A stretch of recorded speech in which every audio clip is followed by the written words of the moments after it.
আল্লাহুম্মা আমিন। রব্বানা যালামনা আনফুসানা ওয়া ইন লাম তাগফির লানা ওয়া তারহামনা লানাকুনান্না মিনাল খাসিরিন। আয় আল্লাহ তাআলা, বাইতুর রহমান কেন্দ্রীয় জামে মসজিদ ও হাফিজিয়া মাদ্রাসা কর্তৃক আয়োজিত আজকের এই নতুন লেংরার বাজার জয়দা মুক্তাগাছা ময়মনসিংহের উদ্যোগে আয়োজিত তাফসিরুল কোরআন মাহফিলের শুরুতে আয় আল্লাহ দরুদে কয়েক মর্তবা দরুদ ও সালাম পেশ করে আয়াতে কারিমাতে পেশন্তে তোমার শাহী দরবারে দুখানি হাত উত্তোলন করেছি। মেহেরবানি করে আমাদের প্রত্যেকের তামাম জীবনের গুনাহ খাতা মাফ করে দাও। আয় আল্লাহ তাআলা, এই মাহফিল আমাদের প্রত্যেকের জন্য কিয়ামতের কঠিন মুসিবতের দিনে, যেই দিন সূর্যের প্রচন্ড তাপ মানুষের অর্ধহাত মাথার উপরে বিকিরণ করার কারণে মাথার মগজগুলি নাকার কর্ণের ছিদ্র দিয়া বাষ্পাকারী উড়িয়ে যাবে, ওই দিন এই মাহফিল আমাদের প্রত্যেকের নাজাতের জরিয়া হিসেবে কবুল করে নাও। আয় আল্লাহ তাআলা, এই মাহফিলের যারা ইন্তেজাম করলেন, শোনার জন্য যারা এসেছেন, অর্থ দিয়ে, শ্রম দিয়ে, কথা দিয়ে, সার্বিক সহযোগিতা করে যারা এই মাহফিলকে ধন্য করেছেন, কিয়ামতের কঠিনতম মুসিবতে এই মাহফিল আমাদের প্রত্যেকের জন্য নাজাতের ওসিলা বানাও। আয় আল্লাহ তাআলা, সুদূর গায়বান্ধা থেকে এই ময়মনসিংহ, বৃহত্তর ময়মনসিংহ অঞ্চলে এসেছি কোরআনের কিছু কথা বলার জন্য। আয় আল্লাহ, তুমি তোমার পক্ষ থেকে মদদ দিয়ে সহায়তা করো। আয় রব্বুল আলামিন, শেষ পর্যন্ত তোমার বান্দা বান্দীদেরকে এই মাহফিল প্রাঙ্গণে থাকার জন্য তৌফিক এনায়েত করে দাও। রব্বানা তাকাব্বাল মিন্না ইন্নাকা আনতাস সামিউল আলিম ওয়া তুব আলাইনা ইন্নাকা আনতাত তাওয়াবুর রহিম। সুবহান রাব্বিকা রাব্বিল ইজ্জাতি আম্মা ইয়াসিফুন ওয়া সালামুন আলাল মুরসালিন ওয়ালহামদুলিল্লাহি রাব্বিল আলামিন। ওয়াজআল আখিরা কালামিনা ইনদাল মাউতি লা ইলাহা ইল্লাল্লাহু মুহাম্মাদুর রাসূলুল্লাহ সাল্লাল্লাহু আলাইহি ওয়াসাল্লাম। সম্মানিত আজকের এই তাফসিরুল কোরআন মাহফিল এর সম্মানিত সভাপতি পীরে কামেল আলহাজ হযরত মাওলানা লুৎফর রহমান দামাত বরকাতাহু, সাবেক সিনিয়র শিক্ষক, লেংরার বাজার আলিম মাদ্রাসা, আল্লাহ পাক তাকে এই তাফসিরুল কোরআন মাহফিলের সভাপতিত্ব করার কারণে জীবনের গুনাহ খাতা মাফ করে দিই এবং জান্নাতি হিসাবে কবুল করুক। জোরে বলেন আমিন। আর জোরে বলেন আমিন।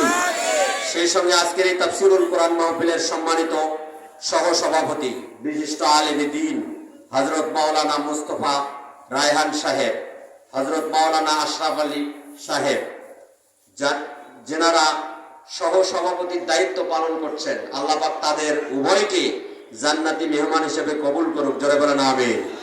সেই সঙ্গে আমার পরে আলোচনা রাখবেন আজকের এই তাফসিরুল কোরআন মাহফিলের সম্মানিত আমন্ত্রিত ওলামায়ে কেরামের মধ্য থেকে বরেণ্য আলেম দ্বীন, কারা নির্যাতিত মজলুম জননেতা মাওলানা আজিজুল হক ইসলামাবাদী সাহেব আমাদের মাঝে, তিনি কিছুক্ষণ পরে কথা বলবেন। আল্লাহ পাক তাকেও দ্বীনের জন্য কবুল করুক। জোরে বলেন আমিন। সেই সঙ্গে আজকের এই তাফসিরুল কোরআন মাহফিলের বিশিষ্ট ইসলামী চিন্তাবিদ, মুফাসসিরে কোরআন মুফতি রুহুল আমিন সালেহী, মুহাদ্দিস, মুক্তাগাছা আব্বাসিয়া কামিল মাদ্রাসা, এই ভাইকেও দ্বীনের জন্য কবুল করুক। জোরে বলেন আমিন। মুফতি তাজউদ্দিন আহমেদ মালতীপুর মুক্তাগাছা, তাকেও দ্বীনের জন্য কবুল করো।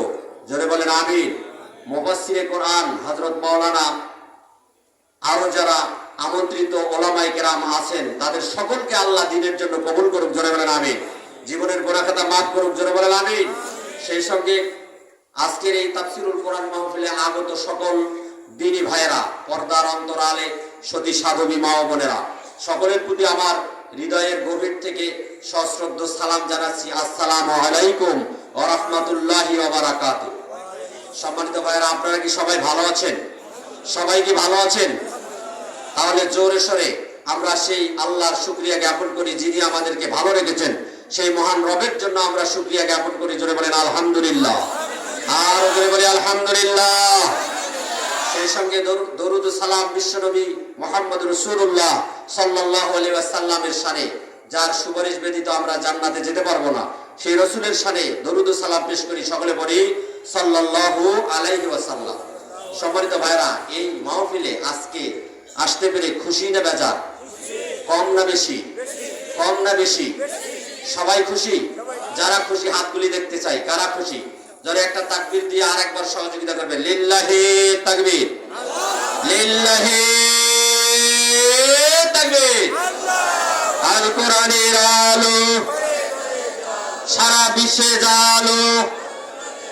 কোরআন হাদিস যেখানে, কোরআন হাদিস নাই যেখানে, মদ জুয়া যেখানে, নারী ধর্ষণ যেখানে, ব্যভিচার যেখানে, লিল্লাহি তাকবীর, মারহাবা। সম্মানিত ভাইরা, গাইবান্ধার মানুষ, কথা ভাষার মধ্যে তফাৎ থাকতেই পারে, কিছু কথা হয়তো ব্যতিক্রম হতে পারে। যেটা ব্যতিক্রম ওটা শুদ্ধভাবে ধরে নেবেন, বুঝলে ইয়েস নট বলবেন। আপনাদের কথাগুলি সব রেকর্ড হচ্ছে। রোজে মাসের এই রেকর্ডের দাবিকৃত কথা দিয়ে আল্লাহ রাব্বুল আলামিন হয়তোবা আমাদেরকে জান্নাতে দিতে পারেন। জোরে বলেন ঠিক না বেটি? সুতরাং ইয়েস নট বলবেন যদি বুঝেন, আর না বুঝলে সেটার থেকেও কল্যাণ আসবে। কারণ চেষ্টা করলে সফলতা আসবে 1 গুণ, আর চেষ্টা সফলতা যদি পর্যবেসিত হয় সব হবে 2 গুণ। জোরে বলেন সুবহানাল্লাহ, আর জোরে বলেন সুবহানাল্লাহ। আমার ভাইরা, পবিত্র মহাগ্রন্থ আল কোরআনে কারীম আল্লাহ রাব্বুল আলামিন ঘোষণা করেছেন, এমন একটা গ্রন্থ আল্লাহ রাব্বুল আলামিন নবী পাক সাল্লাল্লাহু আলাইহি সাল্লামের উপর নাযিল করেছেন, যে কোরআনের ভিতরে কোনো প্রকার সন্দেহ নাই, কোনো প্রকার ভুল ত্রুটি নাই, কোনো প্রকার গাঁজাখড়ি মিল নাই, কোনো প্রকার তালবাহনা, কোনো প্রকার অসত্য বর্ণনা কোরআনে কারীমের মধ্যে ছিল না এবং নাই। তদুপরিও সেই সময় আল্লাহর নবীর প্রিয় একজন মানুষ, আল্লাহর নবীর সবচাইতে কাছের মানুষ, নাম হলো আবু জেহেল। চাচা ছিলেন, বাড়ির পাশে তার ঘর। আর এই মানুষটা সবচাইতে বেশি করে বিশ্বনবী মুহাম্মদুর রাসূলুল্লাহ সাল্লাল্লাহু আলাইহি সাল্লামকে বেশি করে জ্বালাতন করেছে। ঠিক না বেটি? এত কাছের মানুষ, সব জানে, তারপরেও তার প্রতি এরকম অত্যাচার, নিপীড়ন, জুলুম, নির্যাতন ব্যাপকভাবে চালাইছে, অপপ্রচার। মুহাম্মদ কে উৎখাত করার জন্য যত ষড়যন্ত্র ছিল সেই সময় আবু জেহেল সবটাই প্রয়োগ করেছে। জোরে বলেন ঠিক না বেটি? সম্মানিত ভাইরা, সেই রকমের লোক এখন আছে না নাই? সেই রকমের লোক সমাজে আছে না নাই? এখনো আছে। ওই সকল মানুষ বিভিন্ন ছলনা করে, কোরআনের বিরুদ্ধে ষড়যন্ত্র করে, কোরআনকে উৎখাত করার জন্য মিথ্যা তালবাহনা করে, কোরআনের যারা ধারক বাহক তাদের বিরুদ্ধেও অপপ্রচার চালায়। এরকম আছে না নাই ভাই? এরকম লোক আছে না? আপনাদের এলাকায় না থাকলেও আমাদের গাইবান্ধায় আছে। এই জন্য বলছি ভাইরা আমার, কোরআনে কারীম যখন আল্লাহ রাব্বুল আলামিন নবী মুহাম্মদুর রাসূলুল্লাহ সাল্লাল্লাহু আলাইহি সাল্লামের কাছে 610 খ্রিস্টাব্দে প্রথম ওহী প্রেরণ করলেন, সঙ্গে সঙ্গে ওই আবু জেহেল, উতবা, শাইবা, রবিয়া এবং কাফিরের গোষ্ঠীরা সকলে ঐক্যবদ্ধ হয়ে কোরআনের বিরুদ্ধে বিষোদগার শুরু করলো। আর বলল যে এই কোরআন যাতে মানুষের কাছে পৌঁছিতে না পারে, মানুষের কাছে যেন এর তেলাওয়াতকৃত দাবি মানুষ যেন বুঝতে না পারে, এই জন্য ষড়যন্ত্র করো। ষড়যন্ত্রটা সেই দিন আল্লাহ রাব্বুল আলামিন কোরআনের মধ্যে কোট করে দিয়েছেন, দলিল আকারে রেখে দিয়েছেন। যতদিন এই পৃথিবীতে কোরআন চলবে ততদিন পর্যন্ত এই কোট করা, দলিল করা কথাটি আল্লাহর চলবে। জোরে বলেন সুবহানাল্লাহ। সেই দিন আবু জেহেল বলেছিল, وقال الذين كفروا لا تسمعوا لهذا القرآن والغوا فيه لعلكم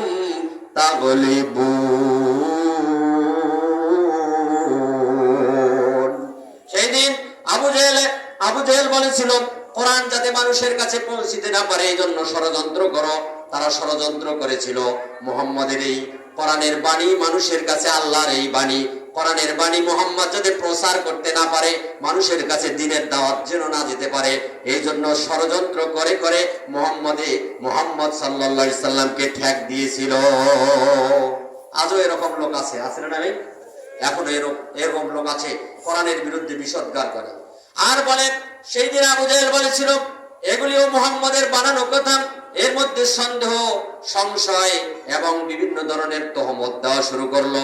আল্লাহ রাব্বুল আলামিন নবীজিকে বললেন, হে নবী, যারা কোরআনের ব্যাপারে ষড়যন্ত্র করে এবং ষড়যন্ত্র করে এটাকে সন্দেহ সংশয় প্রকাশ করতে চায়, তাদেরকে চ্যালেঞ্জ দেন। যালিকাল কিতাবু লা রাইবা ফীহ, এটা এমন একটি গ্রন্থ, নো ডাউট ইন ইট, এর ভিতরে কোনো প্রকার সন্দেহের অবকাশ নাই। জোরে বলেন সুবহানাল্লাহ, আর জোরে বলেন সুবহানাল্লাহ। কোরআনের বিরুদ্ধে, কোরআনের মধ্যে একটি কথাও মিথ্যা নাই, এবং মানুষের তৈরি করা, এমনকি নবীর তৈরি করা একটা কথাও এই কোরআনের ভিতরে নাই। জোরে বলেন ঠিক না বেঠিক? ও আমার ভাইরা, সেই সময়ও আবু জেহেলের পরেও ষড়যন্ত্র করেছিল, আজও ষড়যন্ত্র করছে কিয়ামত পর্যন্ত। এক শ্রেণীর মানুষ, ওই আবু জেহেলের উত্তরসূরি নাতিপুতি এবং বংশধররা কোরআনের বিরুদ্ধে ষড়যন্ত্র করবে।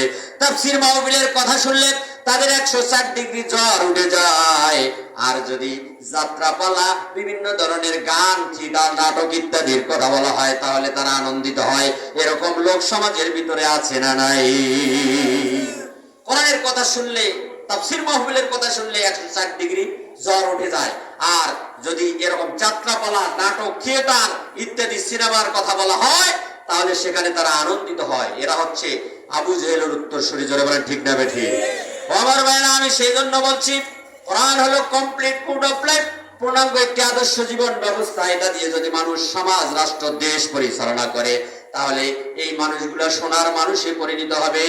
দুঃখ, যন্ত্রণা কোনো কিছুই থাকবে না, কোনো কিছুই থাকবে না যদি কোরআন দিয়ে সমাজ, রাষ্ট্র, দেশ পরিচালিত হয়। কিন্তু দুঃখ হলেও সত্য, আজকে কিছু কিছু লোক কোরআনের বিরুদ্ধে বিষোদ্গার করে, এবং যে সকল লোক কোরআনের পক্ষে ধারক বাহক, তাদের বিরুদ্ধে বিষোদ্গার করে, তাদেরকে কোণঠাসা করার জন্য তাদের বিরুদ্ধে বিভিন্ন ধরনের ষড়যন্ত্রমূলক কথা বলে। বলে কি বলে না ভাই?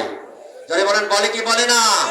ও আমার ভাইরা, যারা দুর্নীতিগ্রস্ত নয় তাদেরকে দুর্নীতিগ্রস্ত বানায়, আর যারা অরিজিনালের দুর্নীতিগ্রস্ত তাদেরকে তারা নিরপরাধ বানায়। বানিয়ে দুর্নীতিগ্রস্তদেরকে অপরাধী না বানিয়ে তাদেরকে ছেড়ে দেয়। আর যারা দুর্নীতিগ্রস্ত তারা সমাজের মধ্যে যেন অবহে চলতে থাকে। যাদেরকে জেলে আটকানো প্রয়োজন তারাই থাকে হলো ছেড়ে দেওয়া, আর যারা ছেড়ে দেওয়া থাকা দরকার তারাই থাকে জেলখানা। জোরে বলেন ঠিক না ঠিক? আমার বাইরে ইতিপূর্বে তাই হয়েছে। আজকে সেই সমাজের মধ্যে এখনো ওই আবু জেহেল মার্কার লোকগুলি আছে। তাদেরকে বুঝতে হবে, তাদেরকে চিনতে হবে। আল্লাহ পাক যেন আমাদেরকে ওই লোকগুলি চিনার তৌফিক এনায়েত করে দেন। জোরে বলেন আমিন, আরো জোরে বলেন আমিন। সম্মানিত ভাইরা, কেউ উঠাউঠি করবেন না, একটু সময় দিবেন, কারণ আমার পরে তো এক্সপ্রেস অপেক্ষা করতেছে। আমি লোকাল, এরপরে এক্সপ্রেস আসতেছে, তার কথা শুনবেন কোরআন হাদিস থেকে ইনশাআল্লাহ। আমি আপনাদের সামনে কোরআনে কারীমের একটি আয়াতে কারিমা তেলাওয়াত করেছি। এটি পবিত্র মহাগ্রন্থ আল কোরআনুল কারীমের সূরা নূর 24 নম্বর সূরার 55 নম্বর আয়াত থেকে আপনাদের সামনে তেলাওয়াত করেছি। এর সরল অর্থ হলো, আল্লাহ রাব্বুল আলামিন বলেছেন, ওয়া'আদাল্লাহুল্লাযীনা আমানু মিনকুম ওয়া আমিলুস সালিহাত। আল্লাহ পাক বলেছেন, আমি ওয়াদা করছি। কে বলছেন? জোরে বলেন, কে বলছেন? আল্লাহ বলছেন, আমি ওয়াদা করছি। আল্লাহ বলছেন, আমি ওয়াদা করছি। ওয়া'আদাল্লাহুল্লাযীনা আমানু মিনকুম, তোমাদের মধ্য থেকে যারা ঈমান আনবে, অর্থাৎ বিশ্বাস স্থাপন করবে আল্লাহ, রাসূল, পরকাল, বেহেশত, দোজখ, জান্নাত, জাহান্নাম, এরপরে আমাদের মৃত্যুর পরে আমাদেরকে আবার জীবিত করে হিসাবের কাঠগড়ায় দাঁড় করাবেন। এখানে আমাদের পূর্ণ জীবনের হিসাব দিতে হবে। এই সকল কথাগুলির প্রতি যারা ঈমান আনবে, বিশ্বাস স্থাপন করবে, তারাই হলো ঈমানদার। এই ঈমানদারদের জন্য আল্লাহ রাব্বুল আলামিন বলছেন, ওয়া'আদাল্লাহুল্লাযীনা আমানু মিনকুম, তোমাদের মধ্যে যারা ঈমান আনবে, মিনকুম, তোমাদের মধ্যে যারা ঈমান আনবে, ওয়া আমিলুস সালিহাত, ঈমান আনার পরে যারা সৎ কাজ করবে, ভালো কাজ করবে, আল্লাহ রাব্বুল আলামিন তাদের জন্য বলছেন, লা ইস্তাখলিফান্নাহুম ফিল আরদি, আমি আল্লাহ রাব্বুল আলামিন অবশ্যই অবশ্যই তাদেরকে রাষ্ট্রীয় পাওয়ার দান করব, রাষ্ট্রীয় ক্ষমতা দান করব। জোরে বলেন সুবহানাল্লাহ। কে বলেছেন এই কথা? শর্ত দিয়েছেন আল্লাহ দুইটি। একটা হলো যারা ঈমান আনবে, তোমাদের মধ্য থেকে যারা ঈমান আনবে, ঈমান আনার পরে ভালো কাজ করবে, আমলে সলে করবে। আমলে সলে হলো ক্ষুদ্র হোক আর বড় হোক, সেই ছোট্ট ছোট্ট ভালো কাজও যদি হয়, এই ভালো কাজগুলি যারা করবে, আল্লাহ পাক বলছেন আমি তাদের জন্য ওয়াদা করছি, আমি আল্লাহ রাব্বুল আলামিন তাদেরকে রাষ্ট্রীয় ক্ষমতা দিয়ে দেব। জোরে বলেন সুবহানাল্লাহ, আর জোরে বলেন সুবহানাল্লাহ। ও আমার ভাইরা, আল্লাহ রাব্বুল আলামিন এই আয়াতের ভিতরে অবশ্যই কথাটাই লাগিয়ে দিয়েছেন, যার মধ্যে কোনো সন্দেহ নাই। তবে শর্ত হলো আমাদেরকে ঈমান আনতে হবে। ও আমার ভাইরা, আমরা ঈমান এনেছি, ঈমানদার দাবি করি, কিন্তু ঈমানটা আমাদের সেই রকম এখনো পাকাপোক্ত হয় না। যদি বলেন ঠিক না বেটি? আজকেও এমন ঈমানদার আমরা যে আমরা নামাজ পড়তে যাই মসজিদে, মসজিদগুলি খুব টাইলস লাগানো, ঝকঝকে তকতকে, খুব সুন্দর, কিন্তু এখন পর্যন্ত এক জোড়া ভালো জুতার নিরাপত্তা এখনো মসজিদে আমরা দিতে পারি কি ভাই? ঠিক আছে, দিতে পারছি? এক জোড়া জুতা, নতুন জুতা, 500-1000 টাকার একটা জুতা, 3000 টাকার একটা জুতা যদি আপনি মসজিদে রাখেন, তাহলে আপনার নামাজের মধ্যে দুক দুক দুক দুক করে, কোন সময় যেন আমার নামাজ পড়ে এই জুতাগুলি পাবো কি পাবো না। যারা বলেন ঠিক না বেটে? এখনো আমরা মসজিদের ভিতরে, মসজিদের সামনের কাতারে জুতা রাখার আমরা স্থান করে ফেলেছি। তাহলে আমাদের ঈমান কি পাকাপোক্ত এখনো হয়েছে? ও আমার ভাইরা, সেই যুগের ইতিহাস আপনারা চালন, সেই যুগের ইতিহাস আপনারা ঘাটলে দেখবেন, সে সময় দরজা খুলে দিয়ে ঘুমাইতো। কেউ কারো সম্পদের প্রতি লোভ ছিল না। যে মানুষগুলিকে আল্লাহ রাব্বুল আলামিনের নবী করিম সাল্লাল্লাহু আলাইহি ওয়াসাল্লাম কোরআনের নাম, কোরআন নামক এই কোষ্ঠী পাথর দিয়ে যাদের চরিত্রকে ঝালাই করে দিয়েছিলেন, এমন মানুষ বানিয়েছিলেন, কারো প্রতি কোনো বিদ্বেষ ছিল না, কারো সম্পদের প্রতি লোভ ছিল না, কাউকে খুন ধর্ষণ তো দূরের কথা, কোনো অবিচার ব্যভিচার জেনা তো দূরের কথা, এই সকল অন্যায় কাজের দিকেও তারা যাইত না।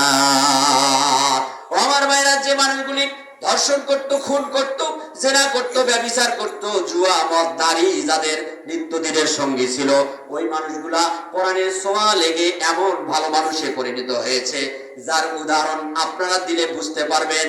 ওই যে দেখেন হযরতে ওমর ইবনুল খাত্তাব রাদিয়াল্লাহু তাআলা আনহু, যার চরিত্র সম্পর্কে বলা হয়েছে এত সুন্দর মানুষ আর পরবর্তীতে হয় নাই, যে মানুষটা স্বয়ং নবীজিকে হত্যা করার জন্য গিয়েছিল, সেই মানুষটা পরবর্তীতে ভালো মানুষে রূপান্তরিত হয়েছিল। যারা বলেন ঠিক না বেটি? এটা কি এমনি হয়েছে? কোরআনের ছোঁয়া লাগার কারণে হয়েছে। সম্মানিত ভাইরা, তাহলে আজকে আমাদের এই নিরাপত্তার ব্যাপারটা আমাদেরকে দেখতে হবে যে আমরা আসলে আজকে এখন পর্যন্ত প্রকৃত ঈমানদার হতে পারি নাই। ও আমার ভাইরা, এই জন্য আমাদেরকে প্রকৃত ঈমানদার হতে হবে। ঈমানদার যদি আমরা হতে পারি আর আমলে সলে যদি করতে পারি, আল্লাহ পাক বলছেন অবশ্যই অবশ্যই লা ইস্তাখলিফান্নাহুম ফিল আরদি, জমিনের মধ্যে আমি তোমাদেরকে রাষ্ট্রীয় ক্ষমতা তোমাদেরকে অবশ্যই দিয়ে দিব। আমার ভাইরা, এই রাষ্ট্রীয় ক্ষমতা জোর করে হোক, যেভাবে হোক, এই যে 2008 সাল থেকে শুরু করে এই পর্যন্ত, এই যে 5 আগস্টের পূর্ব পর্যন্ত যারা ক্ষমতাকে দখল করে নিয়েছিল, দিনের ভোট রাতে নিয়েছিল, আর আপনারা কেউ ভোট দিতে পারেন নাই, তবু সেই 60% ভোট এমনি কাস্ট হয়েছিল। এরকম স্বৈরাচারী কায়দায় যারা এই কাজগুলি করেছে, আল্লাহ রাব্বুল আলামিন ক্ষমতা দেওয়ার পরেও, ক্ষমতা জোর করে নেওয়ার পরেও আল্লাহ তাদেরকে লাঠি মেরে এই দেশ থেকে আউট করে দিয়েছেন। জোরে বলেন ঠিক না বেঠি? কেন হয়েছে?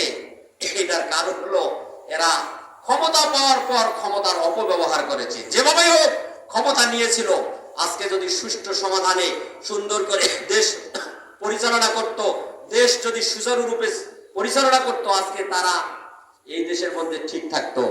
কিন্তু যখন অবিচার, জুলুম, নির্যাতন, শোষণ, এই দেশের অর্থ পাচার, এই দেশের অর্থ লুটপাট করে ব্যাপকভাবে তারা বেগমপাড়া, লন্ডন, তারপরে হচ্ছে ওই যে কানাডা, আমেরিকা, বিভিন্ন দেশে, ভারতে, বিভিন্ন দেশে যখন তারা হাজার হাজার বাড়ির মালিক হয়েছে, সম্পদের মালিক হয়েছে, অথচ বাংলাদেশের মানুষ এই শীতের দিনে শীত বস্ত্র পায় না, ঘুমানোর জায়গা নাই, ফুটপথে অনেক মানুষ আছে যাদের রাতের খাবার থাকে না, এরকম লোক অনেক আছে কি নাই? জোরে বলেন আছে কি নাই? সম্মানিত ভাইরা, এই লুটপাট করার কারণে স্বৈরাচার সেই শেখ হাসিনাকে এই বাংলার জমিন থেকে উৎখাত করে দিয়েছে। আল্লাহ রাব্বুল আলামিন একটা মানে বৈষম্য বিরোধী ছোট ছোট ছাত্র ছাত্রী ভাই এবং বোনদের সহযোগিতায় এবং আমাদের সকলের সহযোগিতায় তাদেরকে উৎখাত করা হয়েছে। যারা বলেন ঠিক না বেটি? এমনিতে হয় নাই। সম্মানিত ভাইরা, এই জন্য আল্লাহ রাব্বুল আমিন বলেছেন ওয়াদাল্লাহুল্লাযীনা আমানু মিনকুম, তোমাদের মধ্যে যদি কেউ ঈমান আনয়ন করে ওয়া আমিলুস সলিহাত, এবং ঈমান আনার পরে আমলে সলে করে, লা ইস্তাখলিফান্নাহুম ফিল আরদ, আমি আল্লাহ রাব্বুল আলামিন অবশ্যই অবশ্যই জমিনের মধ্যে তাদেরকে রাষ্ট্রীয় ক্ষমতা দিয়ে দিব। আমার ভাইরা, এই জন্য রাষ্ট্রীয় ক্ষমতা পাওয়ার পরে যদি কেউ এরকম জুলুম, নির্যাতন, শোষণ, নিপীড়ন, অত্যাচার, জুলুম যদি চালায়, আল্লাহ রাব্বুল আমিন তাদের ভাগ্যে ইতিহাস সাক্ষী দিয়েছে, তাদেরকে ইতিহাসে রাস্তা করে নিক্ষেপ করে তাদেরকে এই দেশ থেকে ডিলিট করে দেয়। যদি বলে ঠিক না ঠিক? আমার ভাইরা, ইতিহাস মনে করে গেল, ওই যে দেখেন মিশরের প্রেসিডেন্ট ছিলেন জামাল নাসের। মিশরের প্রেসিডেন্ট জামাল নাসের ক্ষমতার মসনদে বসলেন। ক্ষমতার মসনদে বসে আল্লামা সৈয়দ শহীদ কুতুব রহমাতুল্লাহ আলাইহি, একজন ইসলামী রাজনীতিবিদ, তিনি ছিলেন প্রবীণ একজন আলেমে দ্বীন। এই আলেমে দ্বীন ইসলামী একটা কিতাব লিখেছিলেন মাআরিফু ফিত তারিখ এবং ফি জিলালিল কোরআন। এই দুটি তাফসীর লেখার কারণে তাকে গ্রেফতার করলো, জেলখানার মধ্যে ঢুকায়া দিল। জেলখানার মধ্যে যখন ঢুকায়া দিলেন, ভাইরা আমার, আল্লাহর এই প্রিয় বান্দা হযরতে শহীদ সৈয়দ কুতুব রহমাতুল্লাহ আলাইহি জেলের মধ্যে ঢুকেছেন। একটা রুমের মধ্যে ঢুকে দিয়া তাকে তালাবদ্ধ করে দেওয়া হয়েছে। কিছুক্ষণ পরে একটা পাগলা কুকুর, খেপা পাগলা কুকুর, ক্ষুধার্ত কুকুরকে তার রুমের মধ্যে ঢুকে দেওয়া হয়েছিল। তার উদ্দেশ্য ছিল এই সৈয়দ কুতুব রহমাতুল্লাহ আলাইহিকে এই পাগলা কুকুর খেয়ে শেষ করে দিবে, তাকে কামড় মেরে তাকে শেষ করে দিবে, এটা ছিল তার উদ্দেশ্য। ভাইরা আমার, আল্লাহ যাকে রক্ষা করেন দুনিয়ার কেউ তাকে ক্ষতি করতে পারে না। জোরে বলেন ঠিক না ঠিক? আমার ভাইরা, আল্লাহর এই প্রিয় মাহবুব বান্দা হযরত সৈয়দ শহীদ কুতুব রহমাতুল্লাহ আলাইহি ঘরের ভিতরে, রুমের ভিতরে ঢুকে যখন সিজদায় অবনত হয়েছেন, আল্লাহর এই প্রিয় বান্দার জন্য আল্লাহ রাব্বুল আমিন পাগলা কুকুরটাকে শান্ত করে দিয়েছেন। কুকুরটা তার শিয়রের কাছে যেন বসে তাকে পাহারা দিচ্ছেন। আর ওই যে মিশরের প্রেসিডেন্ট জামাল নাসের একজন লোককে, প্রহরীকে পাঠাইলেন, দেখো তো কুকুরের সাথে কুকুর কেমন ব্যবহার করে। জয়বেন নাউজুবিল্লাহ। তার মানে সৈয়দ শহীদ কুতুব রহমাতুল্লাহ আলাইহিকে কুকুর বলল, আর এই পাগলা কুকুর কি ব্যবহার করে এটা দেখার জন্য লোক পাঠাইলো। এই লোকটা যখন আসলেন, দরজার কাছে এসে দেখেন আল্লাহর এই প্রিয় বান্দা সিজদায় অবনত আছেন, আর এই কুকুরটা তার শিয়রের কাছে পাহারা দিচ্ছেন। জোরে বলেন সুবহানাল্লাহ। এরকম করতে পারেন কি পারেন না? সম্মানিত ভাইরা, এই কুকুর পর্যন্ত আনুগত্য পেশ করে আল্লাহ, আর আজকে মানুষ তার চাইতে বেশি এই যে যেন বেহায়াপনার মধ্যে নিমজ্জিত। ইতিহাস থেকে সাক্ষী, আমরা যদি আল্লাহর দ্বীন জমিনে বাস্তবায়ন করার জন্য ঈমানের হালতে আমরা যদি টিকে থাকতে পারি, ঈমান যদি আমাদের পাকাপোক্ত হয়, গোটা পৃথিবী আমাদের পক্ষে আল্লাহ রাব্বুল আমিন করে দিবেন। জোরে বলেন ঠিক না ঠিক? আর যদি আমাদের ঈমান না থাকে, তাহলে গোটা পৃথিবীতে আমাদের কোনো মূল্যায়ন থাকবে না। আমার ভাইরা, আরো একটা ইতিহাস শুনেন। এই যে তুরস্কের প্রেসিডেন্ট কামাল পাশা আতাতুর্ক, যাকে ভাগ্য বিধাতা বলা হয়, এই কামাল পাশা আতাতুর্ক, তিনি একদিন ফজরের নামাজের সময় তার ঘুম ভেঙে গেল। তিনি ওই উপস্থিত সভাসদ বর্গের লোকদেরকে জিজ্ঞাসা করলেন, আমি ঘুমাইছি, আমার ঘুম ভাঙলো কেন? তখন উপস্থিত ওই সভাসদ বর্গের একজন বলল যে ফজরের আজান হয়েছে, আজান দিয়েছে মুয়াজ্জিন, এই জন্য আপনার ঘুম ভেঙে গেছে। ও আমার ভাইয়েরা, এই স্বৈরাচার কি করলো? হুকুম দিল ওই মুয়াজ্জিনকে ধরে নিয়ে আসো। সঙ্গে সঙ্গে মুয়াজ্জিনকে ধরে নিয়ে আসলো।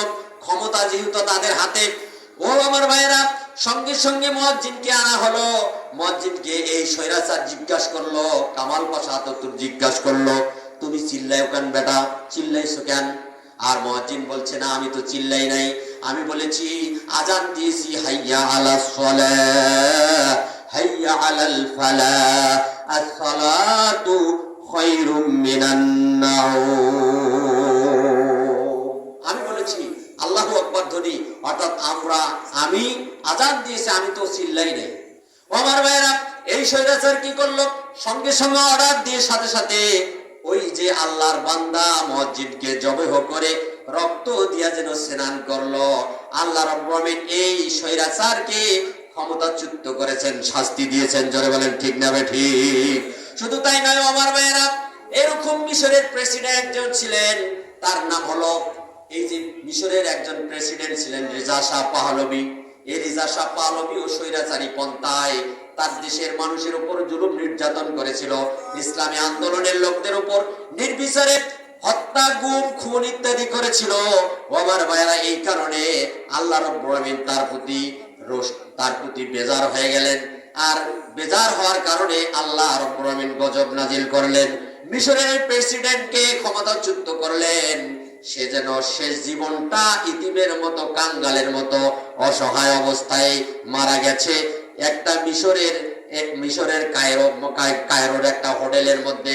ও আমার ভাইরা, সুতরাং যারা অন্যায়, অবিচার, জুলুম, নির্যাতন, মানুষের প্রতি ব্যভিচার করবে, আল্লাহ রাব্বুল আমিনের পক্ষ থেকে তাদের প্রতি এরকম নির্যাতন আসবে।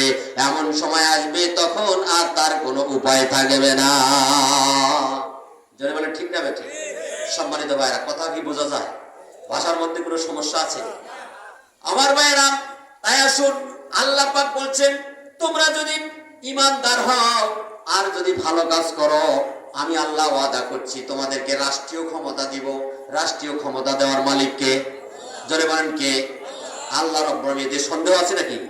জোরে বলতে হবে ঈমানের কথা। রাষ্ট্রীয় ক্ষমতা দেওয়ার মালিক কে? রাষ্ট্রীয় ক্ষমতা ছিনিয়ে নেওয়ার মালিক কে?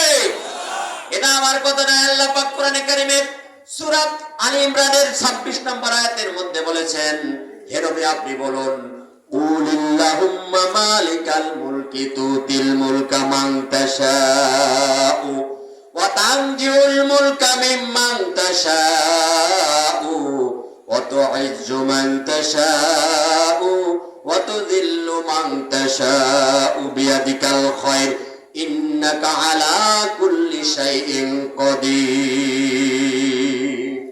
আল্লাহ রাব্বুল আলামিন বলেছেন, হে নবী আপনি বলুন, আল্লাহ রাব্বুল আলামিন সমস্ত সাম্রাজ্যের একমাত্র মালিক। তিনি যাকে ইচ্ছা ক্ষমতা দান করেন, যাকে ইচ্ছা ক্ষমতা ছিনিয়ে নেন, যাকে ইচ্ছা তাকে ইজ্জত দান করেন, যাকে ইচ্ছা বেইজ্জত করেন। সেই ক্ষমতার একমাত্র মালিক হচ্ছেন কে? জোরে বলেন কে? আল্লাহ রাব্বুল আলামিন। সুতরাং আপনি বাড়াবাড়ি করে কোনো লাভ নাই। আল্লাহ রাব্বুল আলামিন বলেছেন, তোমরা যদি আমলে সলে করো, ঈমান আনো, তাহলে আমি তোমাদেরকে অবশ্যই রাষ্ট্রীয় ক্ষমতা দিব। রাষ্ট্রীয় ক্ষমতা কেউ ছিনিয়ে নিতে পারবে না, ধরে রাখতে পারবে না। ও আমার ভাইরা, বিগত দিনের এই স্বৈরাচার হাসিনা প্ল্যান করেছিল যে 41 সাল পর্যন্ত সে এই দেশের ক্ষমতায় মসনদে থাকবে। জোরে বলেন ঠিক না ঠিক? প্ল্যান করেছিল না ভাই? 41 সালের কথা ঘোষণা দেয় নাই? ঘোষণা দিয়েছিল। এবং সেই প্ল্যান মাফিক এই দেশের মন্ত্রী, এমপি, ডিসি, এসপি, চৌকিদার, দাবাদার থেকে শুরু করে তৃণমূল পর্যায়ের নেতৃস্থানীয় লোকগুলি পর্যন্ত এমন ভাবে সাজিয়েছিল যাতে করে তার বিরুদ্ধে কোনো কথা কেউ বলতে না পারে। যেই বলবে সেই সঙ্গে সঙ্গে তাকে অ্যারেস্ট করে জেলখানায় পূর্বে হত্যা করবে, গুম করবে, খুন করবে, ইত্যাদি ইত্যাদি নাটকীয় কায়দায় তাদেরকে এই রকম দমন করবে। এরকম হয়েছে কি হয় নাই? হয়েছে কি হয় নাই ভাই? আপনাদের এলাকায় হয় নাই নাকি? আমার ভাইরা, আমি স্বয়ং নিজেও 4 বার জেলের মধ্যে গিয়েছিলাম। শেষের সময় আমি যখন জেলখানায় আবদ্ধ, তখন আমার জনম দুঃখিনী মা ইন্তেকাল করেছেন। গত 21শে জুন 2021 সালের 28শে জুন আমার মা ইন্তেকাল করলেন। আমি জেলখানার মধ্যে আবদ্ধ। দুপুরের মধ্যে একটা খবর আসলো, মাইকের মধ্যে ঘোষণা দেওয়া হলো জেলখানার রুমের ভিতরে, এই যে রফিকুল ইসলাম সুন্দরগঞ্জ গাইবান্ধা, তার মা ইন্তেকাল করেছেন, প্যারোলে মুক্তি। আপনি রেডি হয়ে গেটের মধ্যে আসেন। ভাইয়ার আমার সঙ্গে সঙ্গে গেটের মধ্যে গেলাম। 5 জন পুলিশ একটা গাড়ি নিয়ে আমাকে নিয়ে ওই যে মায়ের জানাজা করে আমি এসেছি। আমি কি চোর ডাকাত গুন্ডা? জোরে বলেন, চোর ডাকাত গুন্ডা? আমার কোনো অপরাধ নাই, কিন্তু দোষ চাপিয়ে দিয়ে জেলখানার মধ্যে 4 বার আমাকে ঢুকতে হয়েছে। 4টি মাস আমাকে জেলখানায় থাকতে হয়েছে। এটা নির্যাতন নয় কি? নির্যাতন না ভাই? এরকম নির্যাতন, জুলুম, নির্যাতন করেছে, যার করে আল্লাহ রাব্বুল আলামিনের পক্ষ থেকে গজব নাজিল হয়েছে। ভাইয়ার আমার, ইতিহাস কি বলবো? ইতিহাস বললে আপনারা সব জানেন, বলার জন্য শুধু স্মরণ করে দিই। এই বাংলাদেশের মধ্যে এমন একটা নৈরাজ্যজনক কাজ করেছে স্বৈরাচার হাসিনা এবং তার বাহিনী, যার কারণে আজকে গোটা বাংলাদেশের মানুষ তাদেরকে প্রত্যাখ্যান করেছে। ও আমার ভাইরা, এই দেখেন হাজার হাজার কোটি টাকা আল্লাহ পাত্তা করেছে, ব্যাংক বিমা শূন্য করেছে, দেশের মানুষগুলিকে ফকিরে পরিণত করেছে। আজকে দেখেন পুলিশ বাহিনী ছাড়াও দেশ কিন্তু ভালো চলতেছে। ধরে বলেন ঠিক না ঠিক? আমার ভাইরা সেই সময় এত অত্যাচার করেছে, একটা মানুষ যদি একটা মোটরসাইকেল নিয়ে বের হয়, রাস্তার মধ্যে বের হওয়ার সাথে সাথে তার কাগজপাতি সব ঠিক আছে, সব কাগজপাতি ঠিক আছে, তারপরেও আটকিয়ে দিয়ে কেস লাগিয়ে দেয়। যখন দেখে সব কাগজপাতি ঠিক আছে, হেলমেট আছে, সবকিছু আছে, তখন বলে আপনার গাড়ির গতি দ্রুত ছিল, আপনার গাড়ির গতি দ্রুত, আপনার এত টাকা ফাইন, ইত্যাদি ইত্যাদি করে জুলুম নির্যাতনের শিকার হইতে হয়েছে। এরকম ইতিহাস জমিনের মধ্যে আছে না নাই? ও আমার ভাইরা, এক আয়নাঘরের মধ্যে গোলাম আজমের ছেলেকে আবদ্ধ করেছিল 10 বছর, ব্যারিস্টার আরমানকে আটকিয়েছিল 8 বছর। এই 8-10 বছর তাদের কি এমন নির্যাতন করেছে ভাইরা আমার, তাদের মুখ থেকে শোনা কথা। তারা বলেছেন এমন একটা সংকীর্ণ কবর স্থানের মতো একটা মাটির নিচে ঘর, এই ঘরের মধ্যে আমাদের মাথার কাছে হলো পায়খানা প্রস্রাবের একটা করে হচ্ছে মানে গর্ত, সঙ্গে সঙ্গে পায়খানা প্রস্রাবের গর্ত, আর ওইখানে শোয়ার মতো কোনো জায়গা নাই। আমাদের উপরে এমন অত্যাচার করেছে, খাদ্য দেওয়া হয় নাই, পচা বাসি খাদ্যগুলি আমাদেরকে দিয়েছেন, খাইলে খাও না খাইলে না খাও, মরলে মরল আর বাঁচলে বাঁচুক, কোনো আফসোস নাই। এভাবে জুলুম একের পর এক জুলুম করেছে, কত মানুষকে যে সেখানে হত্যা করেছে।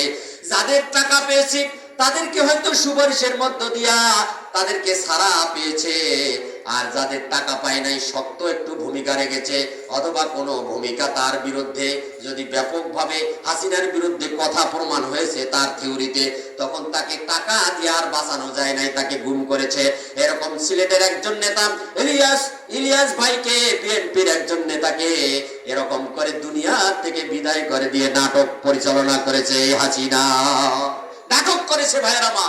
যখন এই ইলিয়াসের স্ত্রী এবং ছেলে মেয়েরা যখন প্রধানমন্ত্রীর কাছে মানে একটু অনুনয় বিনয় করেছে যে আমার স্বামীকে, আমার বাবাকে ফিরিয়ে দেন, তখন এই হাসিনা বলছে ঠিক আছে, তোমাদেরকে কাছে নিয়ে খুব বুকের সাথে আদর করে বলছে ঠিক আছে, আমরা খুঁজে দেখছি, যদি কোথাও পাওয়া যায় তাহলে তোমাদেরকে ফিরে দেবো। ততক্ষণে এই যে জিয়াউল আহসান নামের এক বেয়াদব বদমাইশ এই স্বৈরাচার কি করেছে, ততক্ষণ পর্যন্ত তাকে মেরে সেই একটা নদীর মধ্যে পেট কেটে তার মধ্যে বালু ঢুকে দিয়ে তাকে সলিল সমাধি করেছে। জোরে বলেন নাউজুবিল্লাহ। সম্মানিত ভাইরা, এরা কি জুলুম না? এগুলি জুলুম না? এই কথাগুলি যদি কাউকে যখন বলবেন মাহফিলের মধ্যে, তখন কিছু কিছু লোক আছে যারা বলে এইগুলি কি মাহফিল, এগুলি কি মাহফিল? আরে মিয়া, মাহফিল নাই কি? এই হক কথা বলার জন্যই তো কোরআন, ঠিক না বেঠি? জোরে বলেন ঠিক না বেঠি? হক কথা হক ভাবে বলতে হবে। অন্যায়কে সাপোর্ট দিলে আপনি যদি হাজী হন, গাজী হন, মৌলানা হন, হাফেজ হন, যেই কিছু হন না কেন, হক যদি আপনার মুখ থেকে বের না হয়, আপনার 1 পয়সার দাম আল্লাহর কাছে নাই। জোরে বলেন ঠিক না বেঠি? আর জোরে বলেন ঠিক না বেঠি? সুতরাং হকের সাথে আপনাদেরকে থাকতে হবে, হক কথা মুখ দিয়ে বলতে হবে।